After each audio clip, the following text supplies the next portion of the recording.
Hey guys, it's me, Dr. Cameron Dennis, physical therapist with Back on Track Therapy and Wellness, and hope everybody is doing well.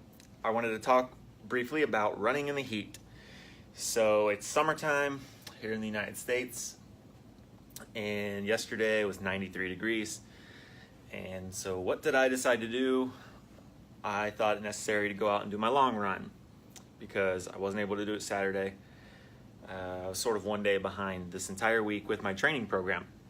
And so what that meant was that I had to run in 93-degree weather because I didn't plan out my day properly. Hey Jessica, how are you? And so it's my fault that I did this yesterday. And basically I waited until it was probably like 2 o'clock, 93-degree weather, 2 o'clock.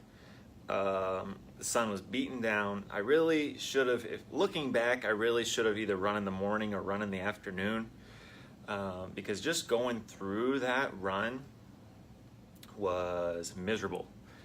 I was fatigued, excessively fatigued. I was getting dehydrated.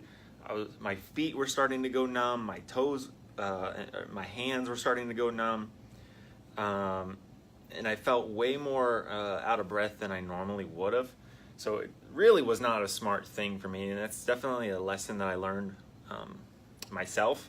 Now I came home and I did the ice all over and just tried to like relax for a while and get some fluids in me and stuff.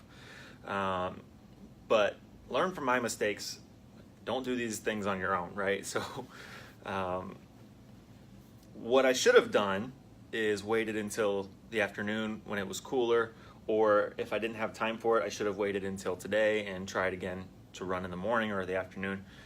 But it's not a good thing to try and force yourself to run at these times of day, especially in the summer, because that's when you're really going to have adverse health side effects.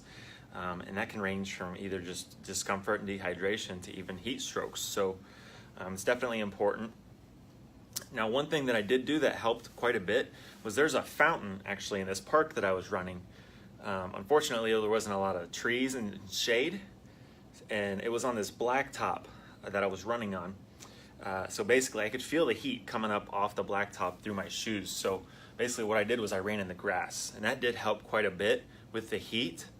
And then there was actually a water fountain, and what I would do is I would take scoops basically of the water and just throw it on myself and then go run and let the wind sort of take that water, right, and it would take the heat with it as it evaporated. So just sort of helping myself with that. So if you're gonna run in the heat, try and run somewhere that there's a fountain nearby that you can do this sort of a similar thing, and make sure you're drinking plenty of water.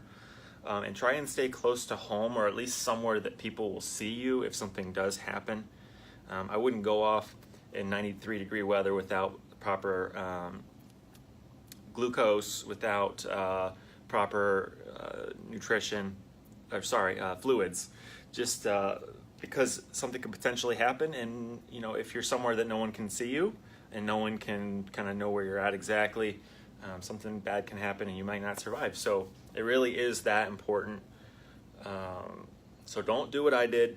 I got pretty burnt on my back. It's like really tight and stuff. I'm not gonna show anybody that, but basically make sure that you plan ahead, especially when it gets to these days where it's 93 degrees.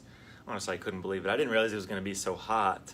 But if you have any questions specifically, feel free to reach out and we can sort of talk about it as a group. Everybody's situation is a little bit different because we're all from different areas, and we all have different schedules and different priorities, and we're all at different levels physically. So anyway, hopefully you learned something from my lesson, something that, the mistake that I made yesterday, running 10 miles in that horrible, probably potentially unsafe environment. So hopefully everybody has a good day. This is Monday, so hopefully you have a good week.